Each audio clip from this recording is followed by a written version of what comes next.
gente, bem-vindos a mais uma devocional aqui da BBC. Ainda com saudade de vocês, espero logo estar junto com vocês. E eu queria que você abrisse a sua Bíblia em João, capítulo 15, nós vamos ler do 1 ao 4. É o texto que eu vou basear a devocional de hoje. João 15, a partir do versículo 1, vai dizer o seguinte: Eu sou a videira verdadeira e meu pai é o agricultor. Todo ramo que estando em mim não der fruto, ele o corta. E todo que dá fruto, limpa, para que produza mais fruto ainda. Vós já estáis limpos pela palavra que vos tenho falado. Permanecei em mim, e eu permanecerei em vós. Como não pode o ramo produzir fruto de si mesmo, se não permanecer na videira, assim em vós o podeis dar, se não permanecerdes em mim. Esse capítulo ele vai continuar com esse paralelo entre a videira e os ramos. E foi muito oportuno, na verdade, eu estar aqui no Brasil e, enfim, ler essa passagem, porque, para quem não sabe, eu estou em Poços de Caldas, uma cidade pequena, mas a minha família, parte dela é originária, na verdade, do Recife. Eu tenho um bisavô que veio de lá para essa região só para poder plantar uva. Ele comprou uma fazenda, ele investiu, fez uma vinícola e tudo mais.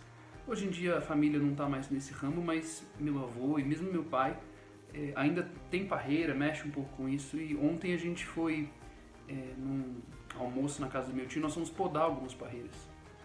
E pensando nessa questão da figura de uma videira, eu pude aprender algumas coisas ontem com meu pai, e é muito interessante a gente ver que essa passagem ela ganha vida quando você para olhar uma videira. A videira ela é uma árvore que ramifica vários galhos diferentes. E a poda nada mais é do que você pegar e cortar os galhos que não estão produzindo, que não estão indo para frente. Às vezes você chega num tronco, o tronco ele vem grosso, vem bonito, porque a seiva sobe dali. E chega em momentos em que os galhos eles ficam em várias opções para a seiva correr. E se você não corta os galhos que estão fracos, o que vai acontecer é que aquela seiva ela vai ser dividida por muitos lugares e não vai gerar fruto. Você não vai ter muitas uvas produzindo, porque você tem seiva indo para lugares que não estão produzindo. E quando a gente pega essa passagem de Jesus, ela serve de alerta para nós, mas ela também serve de alívio para nós. Quando Jesus fala que nós somos os ramos e Ele é a videira, nada mais Ele quer dizer do que simplesmente que nós não podemos produzir por nós mesmos. Nós não temos a força, nós não temos a habilidade, nós não temos a vida para poder gerar frutos por nós mesmos. Nós somos ramos. Nós temos que permanecer na videira verdadeira. Nós temos que permanecer naquele que é a base, aquele que nos sustenta, aquele que nos alimenta. E isso tem tudo a ver com a graça.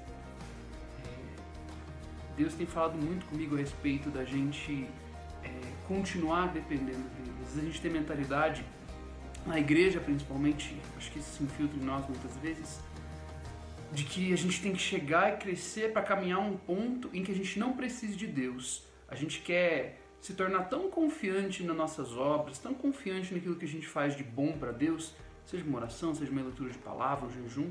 A gente acha que se a gente conseguir fazer isso o suficiente, a gente pode chegar para Deus numa posição de igualdade.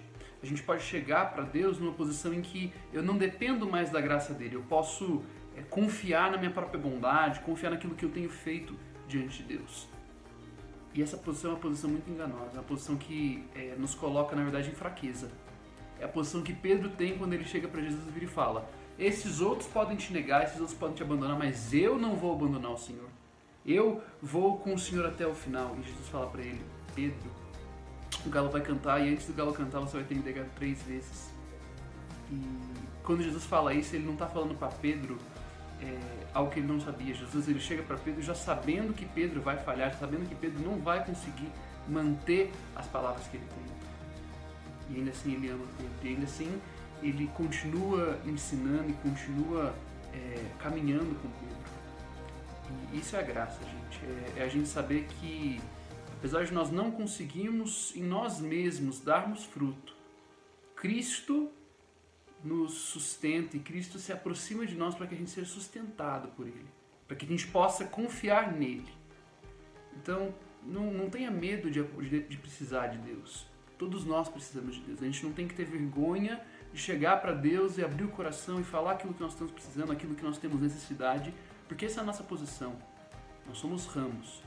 O desafio para nós é permanecermos, é nos mantermos nessa posição de quem recebe algo do Pai, de quem encontra algo em Cristo que vai nos alimentar. Essa é a nossa posição. A gente não tem que aspirar a ser o ramo, a raiz, a gente não tem que aspirar a ser o agricultor. Nossa posição é a posição de permanecer. Que a gente possa se manter buscando o Senhor, se manter precisando dEle, entendendo que nós sempre vamos precisar de Cristo. E sabendo que a graça está aí para isso, para que a gente seja sustentado, para que a gente seja alimentado por Ele que é a videira, por Ele que nos sustenta.